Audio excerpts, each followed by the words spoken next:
Our next company is setting kids up for long-term success by ensuring their ability to read at their grade level and beyond. Please welcome Words Liive to the stage.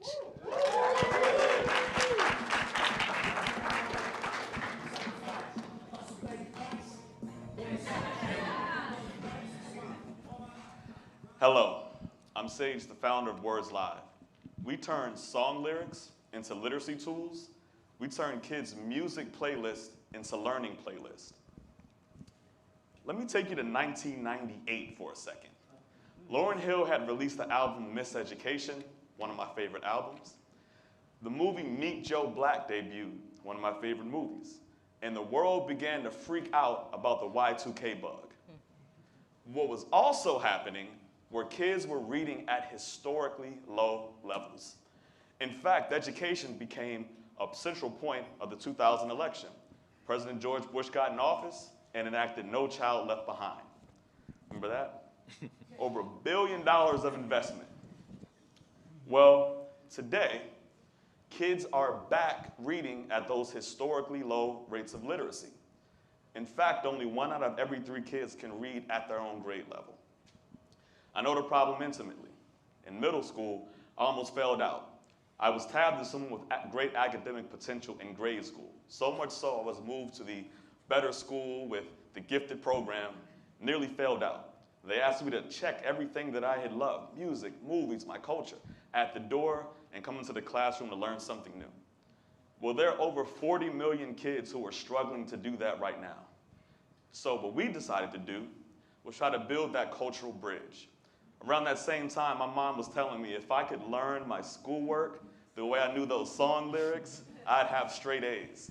Well, it's time to make my mom's wisdom systemic and impact those 40 million kids across the country. So we decided to build the Opus app.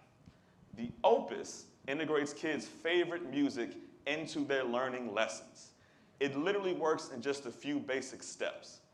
First, you choose the literacy concept you're trying to learn. Then, the application filters a set of music that houses the examples of that same literacy concept. Then the application goes further and develops an audio-visual presentation, Google Slides, a presentation deck, the annotations for the song. It creates a customized lesson plan for that kid. They literally learn literacy skills by listening to their favorite music. We can scale this. We've already had over 4,000 independent beta users. These are independent teachers, independent parents. We're working with 2 different school districts and have achieved over $100,000 in revenue, which will be ARR recurring contracts. We are working with the music industry, partnering first with the Universal Music Group. We will be working with the major music publishers. We have the University of Pennsylvania as our research partner. It's the #1 school of education in the country. So, next steps. If you're a parent, if you're an educator, check out the Opus app. Share it through your educator network. And if you're an investor, get involved. We're raising a $1.5 million seed round to scale our impact and impact those millions of kids that need this cultural bridge. Because we don't have to be stuck in 1998. Thank you.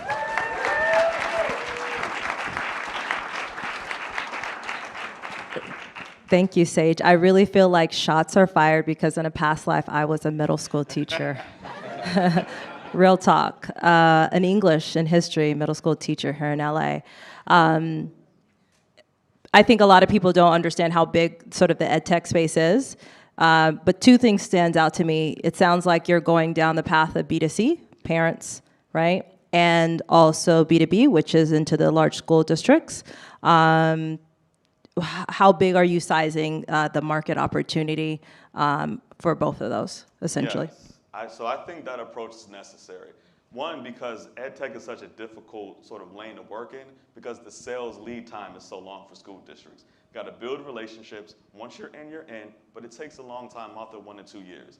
That meantime, we think we can build a community of practice with parents and teachers. We know that as a result of the pandemic, there are 30 million families that are Black and Latino in particular. 15% are now homeschooling. We look at this as a new opportunity where parents are buying direct educational services.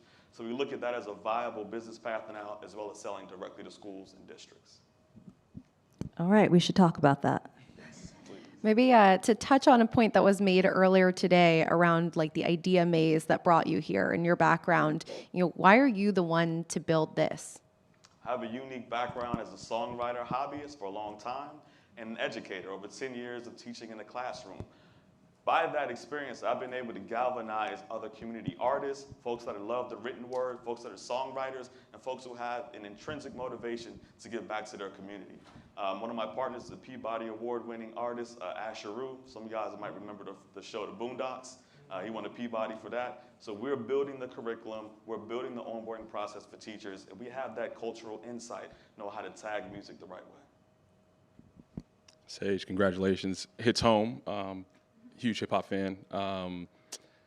What does this look like at scale for you, right? 5 years into the future, once you've talked to tons of parents, tons of schools, what does this look like? And if you want to do a gaming, sort of just a game version for older adults that just like to rap and learn and stuff, I'm here. I like that, extensions. So I think the grand vision is an integration of the public education sector with the music industry. And what that looks like is if you're on a streaming platform, YouTube, Spotify, Tidal, suggestions will come up based on your music listening and your songs of lesson plans that can stem from that song. You can pass that directly to your kids.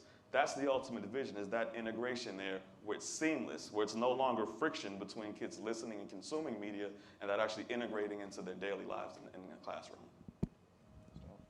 We talked a little bit about why you're the person to do this, but I imagine you've had many iterations of this before you arrived here. Tell us a little bit about how you got to like what you really think is going to hit. Yeah, I was talking with some of my fellow colleague co-founders. We've gone through a lot of engineering teams.